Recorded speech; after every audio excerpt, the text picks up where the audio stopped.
Hey everybody, how's it going? I'm Sethum and welcome back to another video guide for Ark. As the title suggests, in this video I'm going to be showing you everything you need to know about taming a Kairuku. Now the Kairuku or the penguin tends to spawn, as the name would suggest, in the snow biome. Now sometimes they can spawn in dangerous areas, such as the area that I am in, or sometimes you can find them in areas that are fairly clear of danger. They are fairly easy to tame and all you need is basic kibble. You can make the basic kibble through the use of your simple eggs, such as eggs from the dodos. It's not that complicated to make.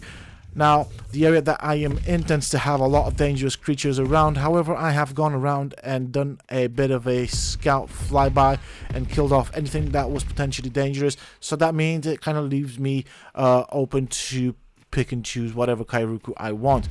For this, you do not need to craft a trap or anything. They are fairly easy to chase after once they start running, and they will start running as it is a knockout tame, so you do need to knock it out. You can of course use a long neck rifle or a club.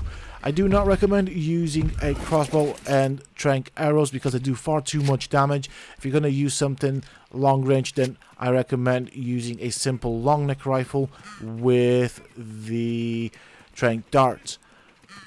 You will see as I start tranking this Kairuku that I can keep up with it. I don't need to chase it now. If you want, you can bolo it to keep it in place, but I'm fairly confident that the area is clear, so I am taking this risk. However, I would recommend, of course, boloing it. Now, one thing that the Kairuku is good for is that it can provide with insulation, so it does act somewhat similar to a aircon in that respect. Apart from the fact that it is quite an adorable creature, it does swim fairly fast. However, on the ground it is fairly slow, and you can pick it up should you choose to. Now, as you can see right there, just from the darts that I put in it, it's already starting to show signs of damage, so you need to be careful, and that is why I do not recommend using trank arrows. So it's looking pretty darn bloody, and it should not be far off from being knocked out. Let's have a look. So there you go. That is a comparison between the Kairuku's health and the torpor gained from the darts. It should go down fairly quickish. I think I might just need one more dart in it. There we go. Down it goes. Now, it does make a funky sound when it hits the ground. Really funky sound. So what I like to do is, because I normally come to these biomes via a flyer, I will use my flyer as a shield. So I will use either the Argentavis or the Wyvern in this case to go and kind of have it above the Kairuku. It does act like a shield. It's not perfect, but it works.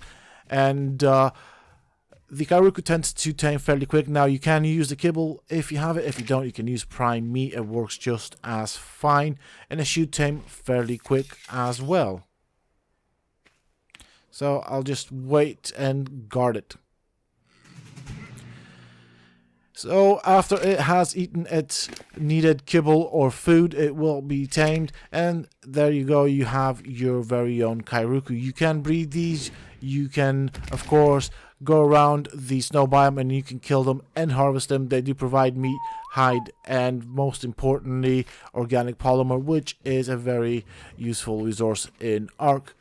So this is how you kind of pick it up. It kind of just does the exact same thing as with the dodo. If you double tap F or click, it will throw the Kairuku down to the ground. That does mean, of course, that you can carry it in your hand and of course fly at the same time, or have a creature that you can mount whilst carrying the Kairuku in your hand. That is pretty much it for this video, folks. I do hope that you have enjoyed it and found it useful and informative. If you have, please don't forget to support me and the channel by hitting that like button. Subscribe to the channel if you're new and haven't already for more similar content from myself. And if you have just subscribed, why not check out some of my other videos and guides here on this channel? Who knows, you might just enjoy them. And of course, for those interested, you can always find me on the Sethtopia Discord. Links to this, of course, you can find down below in the video description, as well as in a pinned comment from myself. So go and check it out. Also, whilst on the topic of my Sethtopia Discord channel, you can of course find there all of my art guides that I have ever made. Should you ever need them, they are neatly put in, grouped in certain categories. Until next time, stay safe, folks.